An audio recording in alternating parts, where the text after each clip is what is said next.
Okay, we'll get this adjourned meeting started. So this meeting's called to order. All members are present, and we will have a council workshop today by our auditor, and I'll have staff introduce that order, please. Thank you, Mr. Mayor, members of the City Council. This evening, on Zoom with us this evening is Mr. Brent Van Lant. He will be presenting the workshop presentation for this evening. With that, Mr. Van Lant, it's yours, sir. Yes, hi, good evening, members of the council. My name is Brett Van Lant. I'm a partner with Van Lant and Fankenau. We conducted the audit for the fiscal year ended June 30, 2021, and I have a short PowerPoint presentation to go over the audit process and some of the reports that were issued as part of our audit. If you have any questions, please just feel free to jump in at any time. Let's see. So the audit process, it's kind of a two-part process, and we begin with what we call the preliminary interim audit fieldwork. This is where we are assessing the risk that there could be a material misstatement in the city's financial statements due to a fraud or error. So in order to determine if there's any significant risks, we have to evaluate the internal controls over financial reporting and over the processes that lead into the financial reporting. And so in doing that, we have to gain an understanding of the design and implementation of the controls over cash receipts process, cash disbursements process, purchasing, payroll procedures, any other significant areas that we feel are material to have an effect on the city's financial statements. And in order to do this, we have to review specific transactions. We're observing the processes at the City Hall, inquiring with city staff throughout, various procedures. And so the whole purpose of this, what we call a risk assessment process, is to really identify any weaknesses that we feel could impact the city's financial statements and lead to a misstatement that would otherwise not be detected by city staff. The second part of the audit process is what we call the year-end audit fieldwork. This is really where we are auditing and testing the balances that are actually being reported in the financial statements. Some of the procedures that we do involve our judgment based off of that risk assessment process that I previously described.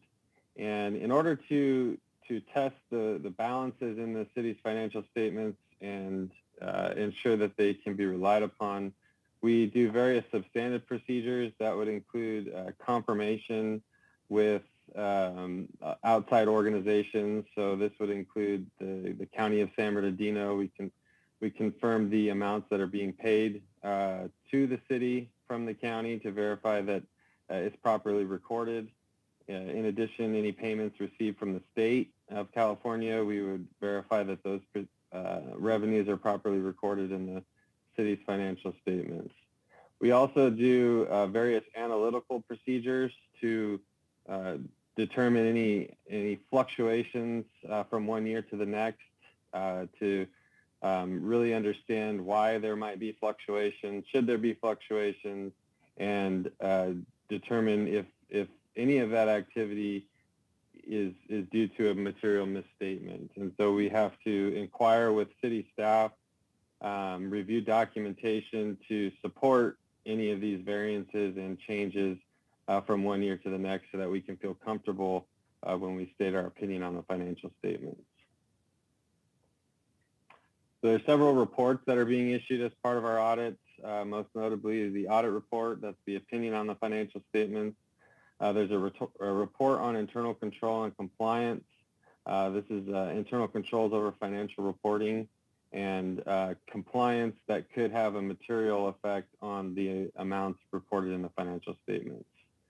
We also issue an agreed upon procedures report on the calculation of the city's appropriations limit, a required communication. This is a letter that we issue directly to those charged with governance, which would be the city council, regarding our audit process and the reports. In addition, we have issued our single audit report. This is a report on compliance with major federal grant programs.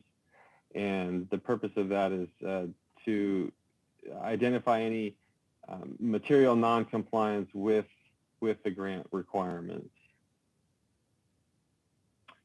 So the audit report on the financial statements has kind of different sections describing the report. The first portion of the report describes the financial statements responsibilities.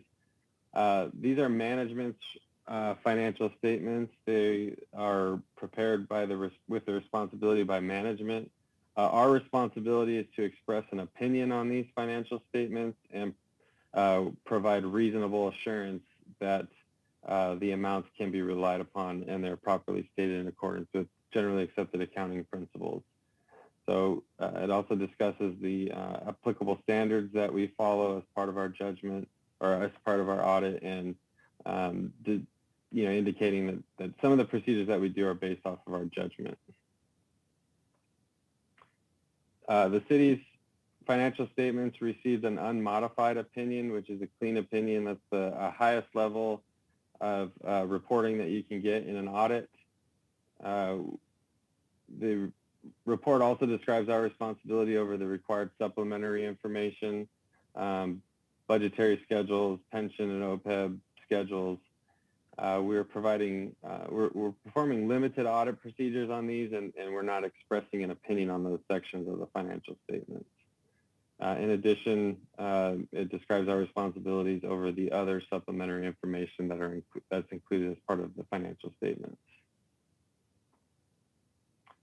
Just pointing out some key figures in the financial statements. The net pension liability increased from the prior year by about $5 million. The general fund balance increased about $4.2 million compared to the prior year.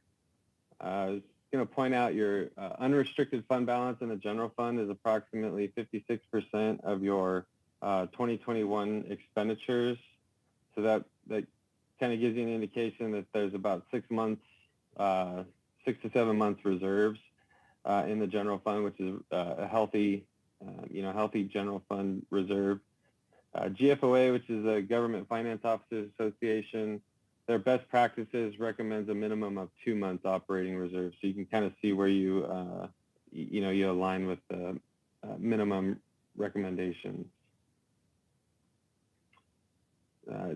GASB 75, the OPEB liability as of June 30, 2021, about $12 million. This is a liability that's based off of an estimate of future costs for retiree health care benefits. Describe the report on internal control and compliance. Our procedures that we're required to evaluate and design our audit to identify material weaknesses that could have a material impact on the financial statements.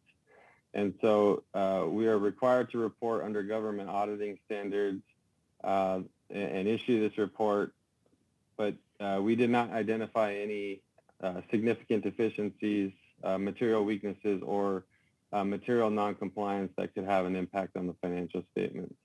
So this report is a standard report that was issued with no findings to report in regards to financial reporting. Report on the appropriations limit. This is a exceptions only type report. So we test the calculation that the city performs on the GAN limit or the appropriations limit and verify that the calculation was done in accordance with the California Constitution requirements.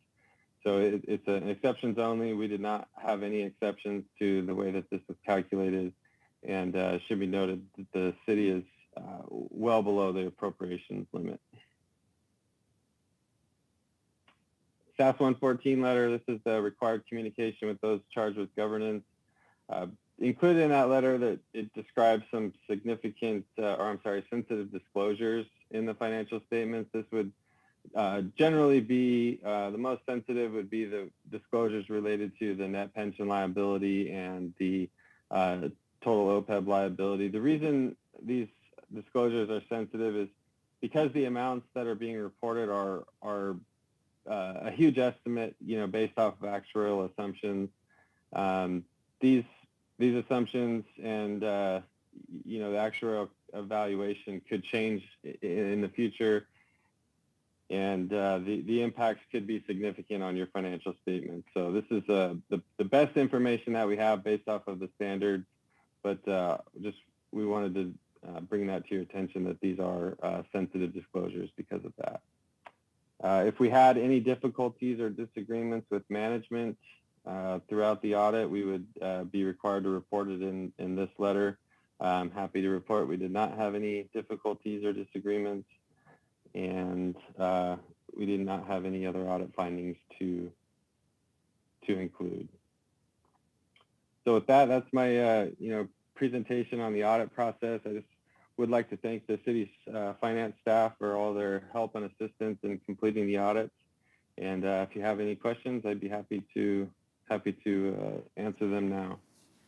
Okay, do we have any questions for our auditor from the council? Anybody want to, have nobody on the queue here?